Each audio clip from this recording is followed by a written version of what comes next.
ওম শান্তি। আজিৰ তাৰিখ 13 মাৰ্চ 2025 বৰ্ষ। প্ৰাতঃ মুৰলী বাপদাদা মধুবন। আজিৰ পিতাৰ অমৃতবাণী হৈছে, মৰমৰ সন্তানসকল, পদৰ আধাৰ হ'ল অধ্যয়ন। যিসকল পুৰণা ভক্ত হ'ব, তেওঁলোকে ভালকৈ পঢ়িব আৰু পদো উচ্চ প্ৰাপ্ত কৰিব। আৰু আজিৰ প্ৰশ্ন, যিসকল পিতাৰ স্মৃতিত থাকে, তেওঁলোকৰ চিন কি হ'ব? পিতাই উত্তৰত কৈছে, স্মৃতিত থকাসকলৰ ভাল গুণ থাকিব। তেওঁলোক পবিত্ৰ হৈ গৈ থাকিব। সভ্যতা আহি থাকিব। পৰস্পৰ মিলাপ্ৰীতিৰে থাকিব। অন্যক চোৱাৰ পৰিৱৰ্তে নিজক চাব। তেওঁলোকৰ বুদ্ধিত থাকিব, যিয়েই কৰিব তেওঁৱেই পাব। ওম শান্তি। সন্তানসকলক বুজোৱা হৈছে যে ভাৰতৰ যি আদি সনাতন দেৱী দেৱতা ধৰ্ম আছে, তাৰ শাস্ত্ৰ হৈছে গীতা। এই গীতা কোনে শুনালে, এয়া কোনেও নাজানে। এয়া হৈছে জ্ঞানৰ কথা। বাকী এই হোলী আদি কোনো নিজৰ উৎসৱ নহয়। এই সকলোবোৰ হৈছে ভক্তিমাৰ্গৰ উৎসৱ। উৎসৱ যদি আছে, তেন্তে সেয়া হৈছে কেৱল ত্ৰিমূৰ্তি শিৱ জয়ন্তী। বছ, কেৱল শিৱ জয়ন্তী বুলি কেতিয়াও ক'ব নালাগে। ত্ৰিমূৰ্তি শব্দটি উল্লেখ নকৰাৰ কাৰণে মনুষ্যই বুজি নাপায়। যেনেকৈ ত্ৰিমূৰ্তিৰ চিত্ৰ আছে, তলত লিখা থাকিব লাগে যে দৈৱী স্বৰাজ্য আপোনাৰ জন্মসিদ্ধ অধিকাৰ। শিৱ ভগৱান পিতাও হয় নহয়, নিশ্চয় আহি স্বৰ্গৰ মালিক কৰি তোলে। ৰাজযোগ শিকা বাবেই স্বৰ্গৰ মালিক হৈছে। ভিতৰৰ চিত্ৰবোৰত বহুত জ্ঞান আছে। চিত্ৰ এনেকৈ তৈয়াৰ কৰিব লাগে যাতে মনুষ্যই দেখি আচম্বিত হৈ যায়। সেয়াও যিসকলে বহুত ভক্তি কৰিছে, তেওঁলোকে বহুত ভালকৈ জ্ঞান ধাৰণ কৰিব। কম ভক্তি কৰাসকলে জ্ঞানো কমকৈ ধাৰণ কৰিব। সেয়েহে পদো কম পাব। দাস দাসীসকলৰ মাজতো ক্ৰমানুসৰি নাথাকে জানো? সকলো পঢ়াৰ ওপৰত নিৰ্ভৰ কৰে। তোমালোকৰ মাজতো বহুত কম আছে, যিয়ে বহুত ভাল যুক্তিৰে বাৰ্তালাপ কৰিব পাৰে। ভাল সন্তানৰ কৰ্মকাণ্ডও ভাল হ'ব। গুণো ভাল হ'ব লাগে। যিমানেই পিতাৰ স্মৃতিত থাকিবা, সিমানেই পবিত্ৰ হৈ গৈ থাকিবা আৰু সভ্যতাও আহিব। কোনো কোনো ক্ষেত্ৰত শূদ্ৰৰ চাল চলন বহুত ভাল হয়। আৰু ইয়াত ব্ৰাহ্মণ সন্তানসকলৰ চলন এনেকুৱা যে তাৰ কথাই নুসুধিবা। সেইকাৰণেই তেওঁলোকেও কয়, কি এওঁলোকক ভগৱানে পঢ়ায়, গতিকে সন্তানসকলৰ এনেকুৱা চলন হ'ব নালাগে। বহুত অমায়িক হ'ব লাগে, মিলাপ্ৰীতি থাকিব লাগে। যিয়েই কৰিব তেওঁৱেই পাব, নকৰিলে নাপাব। পিতাইটো ভালদৰে বুজাই থাকে। প্ৰথমেতো বেসদৰ পিতাৰ পৰিচয় দি থাকিব লাগে। ত্ৰিমূৰ্তি চিত্ৰটো বহুত ভাল। স্বৰ্গ আৰু নৰকো দুয়োফালে আছে। সৃষ্টি চক্ৰটো স্পষ্টকৈ আছে। যিকোনো ধৰ্মাৱলম্বী লোককেই সৃষ্টি চক্ৰ বা বৃক্ষৰ ওপৰত তোমালোকে বুজাব পাৰা। এইটো হিচাপত আপুনিতো স্বৰ্গ নতুন সৃষ্টিলৈ যাব নোৱাৰিব। যিসকল সকলোতকৈ উচ্চ ধৰ্মৰ আছিল, সকলোতকৈ চহকী আছিল, তেওঁলোকেই সকলোতকৈ গৰীব হৈ গ'ল। যিসকল সকলোতকৈ প্ৰথমৰ পৰা আছিল, সংখ্যাও তেওঁলোকৰ বেছি হ'ব লাগিছিল। কিন্তু বহুত হিন্দু লোক অন্য ধৰ্মলৈ ধৰ্মান্তৰিত হৈ গুচি গৈছে। নিজৰ ধৰ্মক নজনাৰ কাৰণে অন্য ধৰ্মলৈ গুচি গ'ল। সেয়েহে হিন্দু ধৰ্ম বুলি কৈ দিয়ে। নিজৰ ধৰ্মকো বুজি নাপায়। ঈশ্বৰক বহুত মিনতি কৰে, সেই শান্তিদাতা, কিন্তু শান্তিৰ অৰ্থ বুজি নাপায়। দুই এজনক শান্তিৰ পুৰস্কাৰ দি থাকে।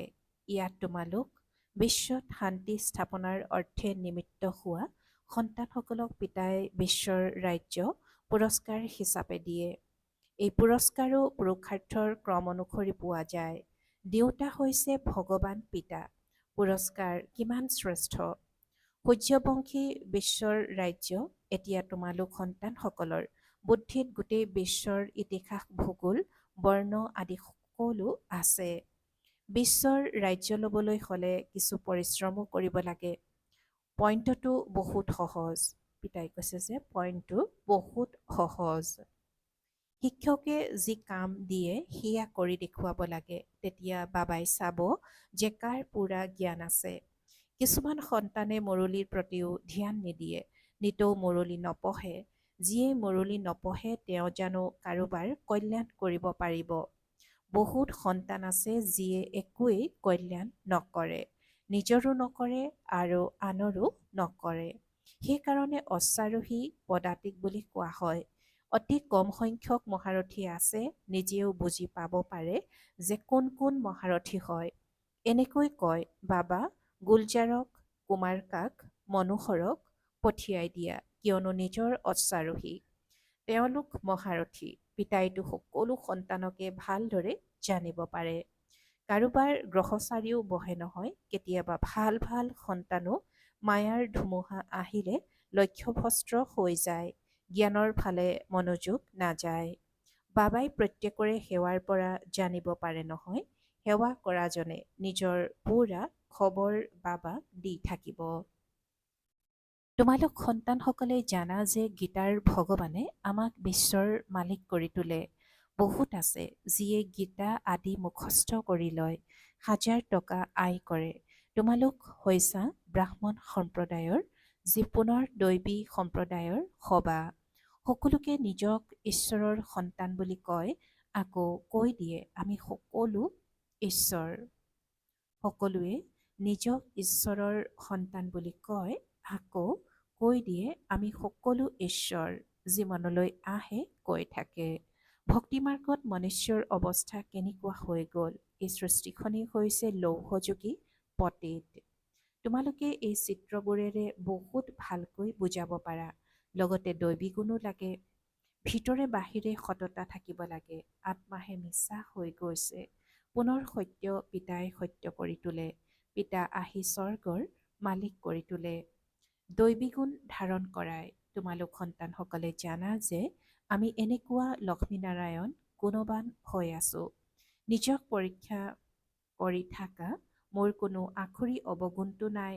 আগবাঢ়ি গৈ থাকোঁতে মায়াৰ এনেকুৱা থাপৰ লাগে যে অনেক বাগৰি যায়। তোমালোকৰ বাবে এই জ্ঞান আৰু বিজ্ঞানেই হৈছে হোলী অৰ্থাৎ পবিত্ৰ হোৱা, আৰু ধুৰীয়া অৰ্থাৎ জ্ঞান ধাৰণ কৰা। তোমালোকৰ বাবে এই জ্ঞান আৰু বিজ্ঞানেই হৈছে হোলী অৰ্থাৎ পবিত্ৰ হোৱা আৰু ধুৰীয়া অৰ্থাৎ জ্ঞান ধাৰণ কৰা। এই লোকসকলেও হোলী আৰু ধুৰীয়া উদযাপন কৰে, কিন্তু তাৰ অৰ্থ কি তাকো নাজানে, তাকো কোনেও নাজানে। বাস্তৱত এয়া হৈছে জ্ঞান আৰু বিজ্ঞান, যাৰ দ্বাৰা তোমালোকে নিজক বহু উচ্চ কৰি তোলা। তেওঁলোকেতো কি কৰে? ধূলি ছটিয়াই, কিয়নো এয়া হৈছে ৰৌৰৌ নৰক। নতুন সৃষ্টি স্থাপনা আৰু পুৰণি সৃষ্টিৰ বিনাশৰ কৰ্তব্য চলি আছে। তোমালোক ঈশ্বৰীয় সন্তানসকলকো মায়াই একদম এনেকুৱা ঘোচা লগাই দিয়ে যে একেবাৰে পিটনিত বাগৰি পৰে। তেতিয়া তাৰ পৰা ওলাই অহা বহুত কঠিন হয়। ইয়াত আশীৰ্বাদ আদিৰ কোনো কথা নাই। ইয়াত আশীৰ্বাদ আদিৰ কোনো কথা নাথাকে। তেনে অৱস্থাত এইফালে কাৎচিতহে উন্নতি কৰিব পাৰে। সেইবাবে বহুত সাৱধান হ'ব লাগে। মায়াৰ আক্ৰমণৰ পৰা ৰক্ষা পাবলৈ হ'লে কেতিয়াও দেহ অভিমানত আবদ্ধ নহবা। সদায় খবৰদাৰ। সকলো ভাই ভনী বাবাই যি শিকাইছে সেয়াই ভগ্নীসকলে শিকায়। মহিমা পিতাৰেই, ভগ্নীসকলৰ নহয়। ব্ৰহ্মাৰো মহিমা নাই, এওঁ পুৰুষাৰ্থ কৰি শিকিছে। ভালকৈ পুৰুষাৰ্থ কৰা মানে নিজৰেই কল্যাণ কৰা। আমাকো শিকায়, গতিকে আমিও নিজৰ কল্যাণ কৰিব লাগে। আজি হোলী, এতিয়া হোলীৰ জ্ঞানো শুনাই থাকে। জ্ঞান আৰু বিজ্ঞান। পঢ়া জ্ঞান বুলি কোৱা হয়। বিজ্ঞান কি বস্তু কোনেও নাজানে। বিজ্ঞান হৈছে জ্ঞানৰ সিপাৰে। জ্ঞান তোমালোকে ইয়াত পোৱা, যাৰ দ্বাৰা তোমালোকে প্ৰাৰব্ধ লাভ কৰা। বাকী সেয়া হৈছে শান্তিধাম। ইয়াত ভূমিকা পালন কৰি ভাগৰি গ'লে তেতিয়া শান্তিত যাব বিচাৰে। এতিয়া তোমালোকৰ বুদ্ধিত এই চক্ৰৰ জ্ঞান আছে। এতিয়া আমি স্বৰ্গলৈ যাম, তাৰ পাছত 84 জন্ম লৈ নৰকত আহিম, পুনৰ সেই একেই অৱস্থা হ'ব, এয়া চলিয়েই থাকিব।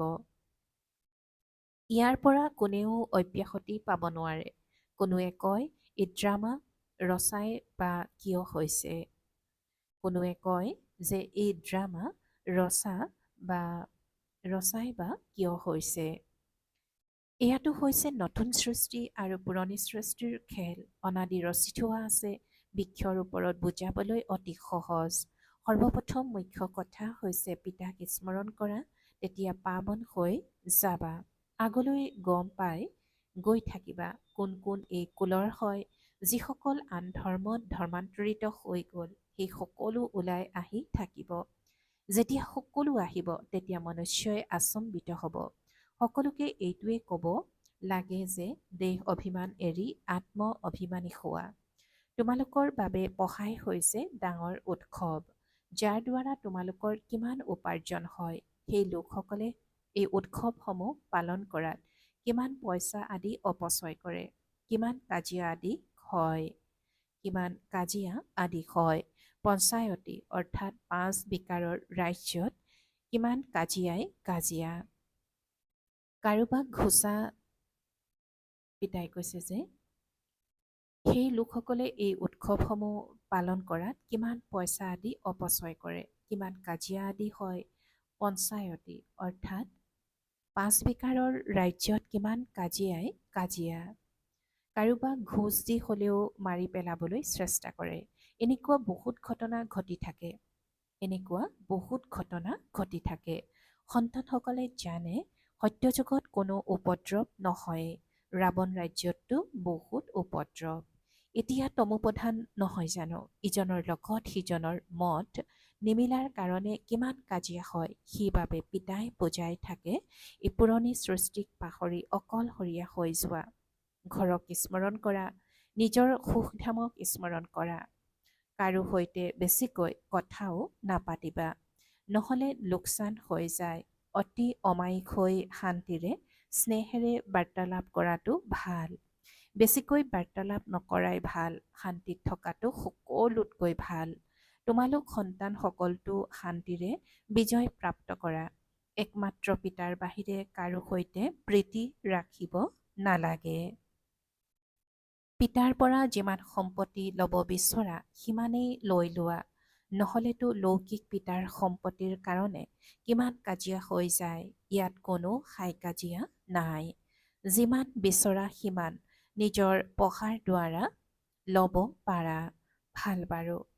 অতি মৰমৰ কল্পৰ পাছত পুনৰাই মিলিত হোৱা সন্তানসকলৰ প্ৰতি মাতা পিতা বাপ দাদাৰ স্নেহপূৰ্ণ স্মৰণ আৰু সুপ্ৰভাত। আত্মিক পিতাৰ আত্মিক সন্তানসকলক নমস্কাৰ আৰু আত্মিক সন্তানসকলৰ আত্মিক মাত পিতা আৰু বাপ দাদাৰ প্ৰতি স্নেহপূৰ্ণ স্মৰণ আৰু সুপ্ৰভাত আৰু নমস্কাৰ। আৰু আজিৰ ধাৰণাৰ বাবে মুখ্য সাৰ প্ৰথমতে, সত্য পিতা সৎ কৰি তুলিবলৈ আহিছে, সেইবাবে সততাৰে চলিব লাগে। নিজক পৰীক্ষা কৰিব লাগে, মোৰ কোনো আখৰি গুণটো নাই। মই বেছি কথাটো নকওঁ, অতি অমায়িক হৈ শান্তি আৰু স্নেহপূৰ্বক বাৰ্তালাপ কৰিব লাগে। দ্বিতীয়তে, মুৰলীৰ প্ৰতি পূৰা ধ্যান দিব লাগে।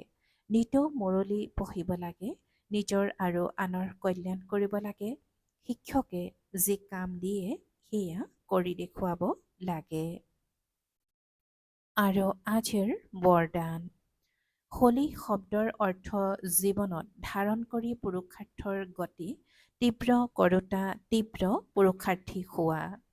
হোলী শব্দৰ অৰ্থ জীৱনত ধাৰণ কৰি পুৰুষাৰ্থৰ গতি তীব্ৰ কৰোঁতা, তীব্ৰ পুৰুষাৰ্থী হোৱা।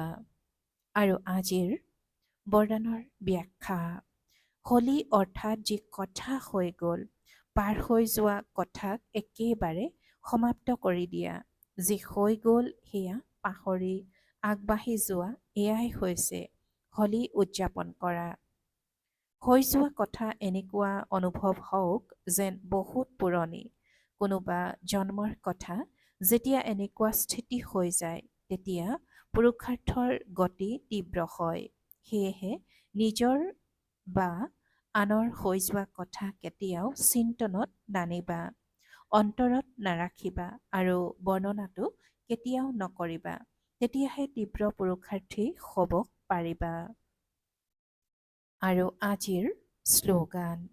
স্নেহেই সহজ স্মৃতিৰ সাধন, সেইকাৰণে সদায় স্নেহী হৈ থাকিবা আৰু স্নেহী কৰি তুলিবা।